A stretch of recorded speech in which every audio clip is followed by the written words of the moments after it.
Assalamualaikum warahmatullahi wabarakatuh. Salam kesejahteraan bagi kita semua.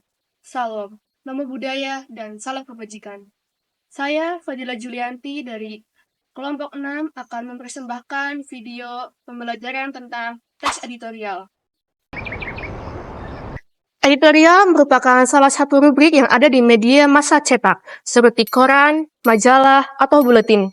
Teks editorial adalah artikel utama yang ditulis langsung oleh redaktur koran, yang merupakan pandangan redaksi terhadap suatu peristiwa atau berita.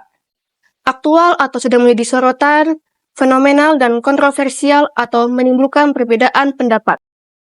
Teks editorial disebut juga tajuk rencana.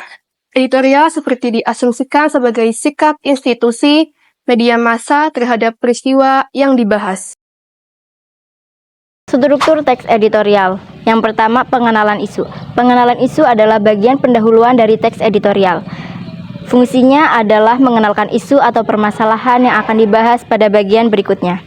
Pada pengenalan isu disajikan peristiwa persoalan, aktual, fenomenal, dan kontroversial. Yang kedua, penyampaian pendapat atau argumentasi. Bagian ini merupakan bagian pembahasan yang berisi tanggapan redaksi terhadap isu yang sudah diperkenalkan sebelumnya. Yang ketiga, penegasan. Penegasan dalam teks editorial berupa simpulan, saran, atau rekomendasi. Di dalamnya juga terselip harapan redaksi terhadap para pihak terkait dalam menghadapi atau mengatasi persoalan yang terjadi dalam isu tersebut. Kaidah kebahasaan teks editorial.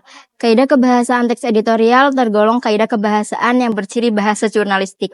Berikut ini ciri-ciri bahasa jurnalistik teks editorial. Yang pertama, penggunaan kalimat retoris.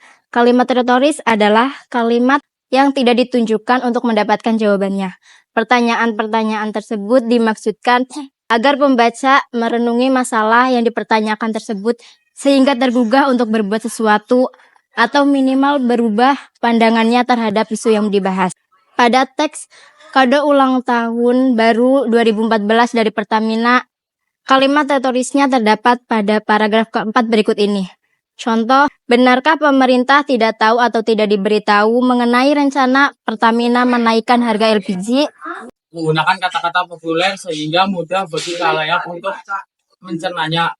Tujuan agar pembaca tetap merasa rileks meskipun membaca masalah yang serius dipenuhi dengan tanggapan yang kritis.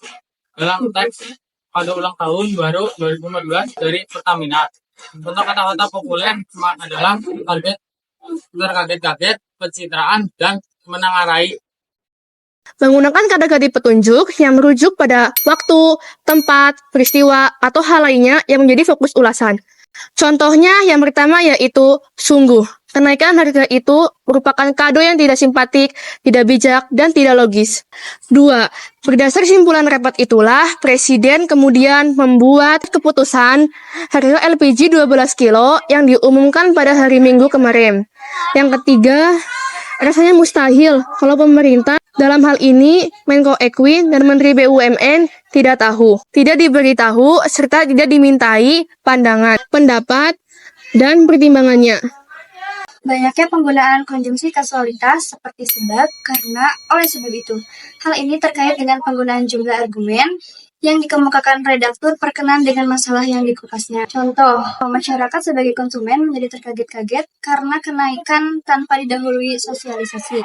Malah boleh jadi ada politisi yang dikategorikan sebagai reaksi yang cenderung bersifat pencitraan sehingga terbangun kesan bahwa pemerintah memperhatikan kesulitan dan kebutuhan rakyat. Sekian video pembelajaran dari kami. Mohon maaf bila ada kesalahan. Wassalamualaikum warahmatullahi wabarakatuh.